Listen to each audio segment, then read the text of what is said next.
Assalamualaikum warahmatullahi wabarakatuh. Perkenalkan, saya Mahmudah Hidayah. Saya akan menjelaskan perencanaan evaluasi. 1. Pengertian perencanaan evaluasi. Perencanaan evaluasi adalah menguraikan strategi mengenai cara mendapatkan dan menganalisis data yang akan membantu meningkatkan efektivitas dari suatu evaluasi program pendidikan, agar hasil yang diperoleh dari evaluasi dapat lebih maksimal.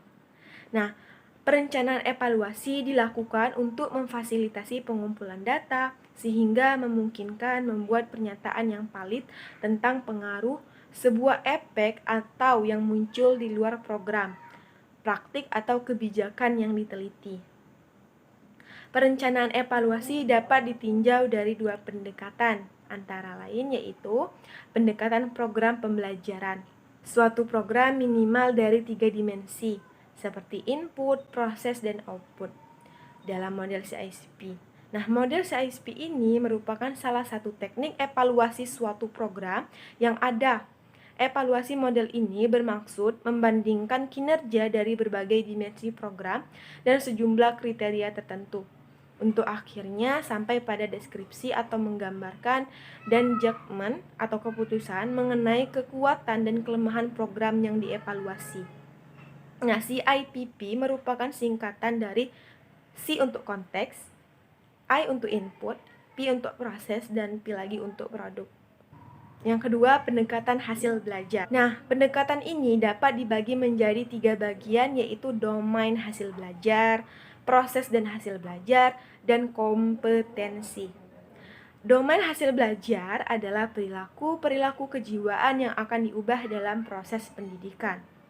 Perilaku kejiwaan itu diantaranya yaitu kognitif, afektif, dan psikomotorik.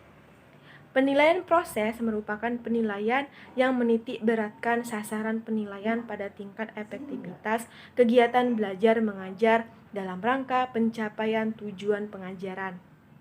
Dan hasil belajar adalah kemampuan yang diperoleh seseorang setelah melalui kegiatan belajar. Serta kompetensi diartikan sebagai kemampuan atau keterampilan. 2.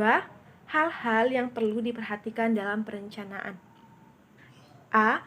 Analisis kebutuhan, yaitu suatu proses yang dilakukan oleh seseorang untuk mengidentifikasi kebutuhan dan menentukan skala prioritas pemecahannya. B. Merumuskan dan menentukan tujuan penilaian. Nah, tujuan penilaian ini dirumuskan secara jelas dan tegas karena menjadi dasar untuk menentukan arah ruang lingkup materi berdasarkan jenis, model, atau karakter nilai. C. Mengidentifikasi kompetensi dan hasil belajar. Pengidentifikasian kompetensi dilakukan oleh guru berdasarkan kompetensi yang ada dalam kurikulum yang berlaku, mulai dari standar kompetensi, kompetensi inti, kompetensi dasar, kompetensi belajar, hingga indikator. D. Menyusun kisi-kisi. Nah, penyusunan kisi-kisi dimaksudkan agar materi penilaian relevan dengan materi pelajaran yang telah atau yang sudah disampaikan oleh guru kepada peserta didik. Fungsinya sebagai pedoman untuk menulis soal atau merakit soal menjadi perangkat tes. Nah, kisi-kisi ini disusun berdasarkan atau sesuai silabus mata pelajaran. E. Mengembangkan draft instrumen. Draft instrumen penilaian dapat berupa bentuk tes maupun non-tes. Nah, dalam bentuk tes mengharuskan guru membuat soal. Penulisan soal adalah penjabaran indikator yang menjadi pertanyaan-pertanyaan yang karakteristiknya sesuai dengan pedoman kisi-kisi. Dan setiap pertanyaan harus jelas dan terfokus serta harus menggunakan bahasa yang efektif, baik untuk pertanyaan ataupun jawabannya. F. Uji coba dan analisis. Nah, uji coba dan analisis soal bertujuan untuk mengetahui soal-soal mana yang perlu diubah, diperbaiki, atau bahkan yang perlu dibuang, serta soal mana yang baik untuk dipergunakan selanjutnya. Soal yang baik adalah soal yang mengalami uji coba dan revisi yang didasarkan analisis empiris dan rasional. Analisis empiris ini dimaksudkan agar mengetahui kelemahan-kelemahan setiap soal yang digunakan. G. Merevisi dan menyusun atau merakit soal atau instrumen baru. Soal yang sudah diuji, dicoba, dan dianalisis, kemudian direvisi sesuai dengan proporsi tingkat kesukaran soal dan daya pembeda. Nah, dengan demikian ada soal yang masih dapat diperbaiki dari segi bahasa atau direvisi total baik menyangkut pokok soal ataupun alternatif jawabannya. Nah, kemudian dilakukan perakitan soal menjadi suatu instrumen yang terpadu dengan memperhatikan validitas skor seperti nomor urutan soal, pengelompokan bentuk soal, dan penataan soal. Nah, mungkin itu saja penjelasan dari saya. Penjelasan selanjutnya akan dilanjutkan oleh teman saya. Terima kasih. Assalamualaikum warahmatullahi wabarakatuh. Perkenalkan, nama saya Putri Murdianingsi. Di sini saya akan melanjutkan penjelasan dari Saudari Mahmudah Hidayah. Di sini saya akan menjelaskan tentang langkah-langkah perencanaan evaluasi. Langkah-langkah perencanaan evaluasi yang pertama yaitu menyusun rencana evaluasi hasil belajar.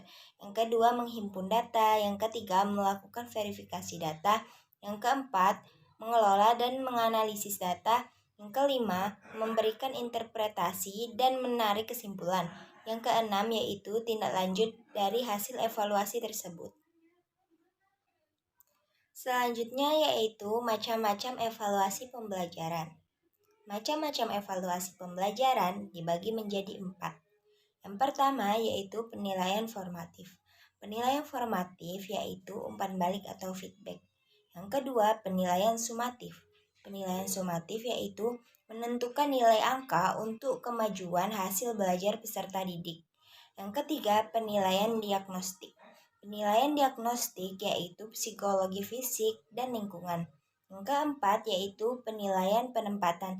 Penilaian penempatan yaitu program penentuan spesialisasi. Sekian, terima kasih. Inilah penjelasan dari saya.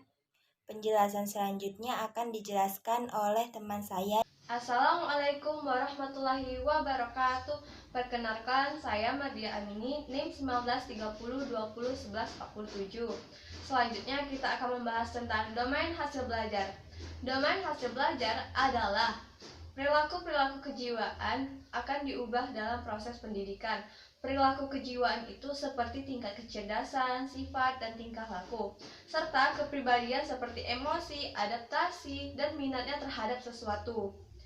Menurut Benjamin S. Bloom tahun 1956 dalam Ajat Rukajat, ia menyatakan bahwa hasil belajar dikelompokkan menjadi 3 domain, yaitu domain kognitif, domain afektif, dan domain psikomotorik. Nah, kita bahas satu persatu ya. Yang pertama, domain kognitif. Domain kognitif adalah ranah kognitif yang berisi perilaku-perilaku yang menekankan pada aspek intelektual, seperti pengetahuan, pemahaman, penerapan atau aplikasi, menganalisis, sintesis, dan evaluasi. Yang kedua, domain afektif. Domain afektif adalah ranah afektif yang berisi perilaku-perilaku yang menekankan dalam aspek perasaan seperti sikap, emosi, minat, apresiasi, dan penyesuaian diri.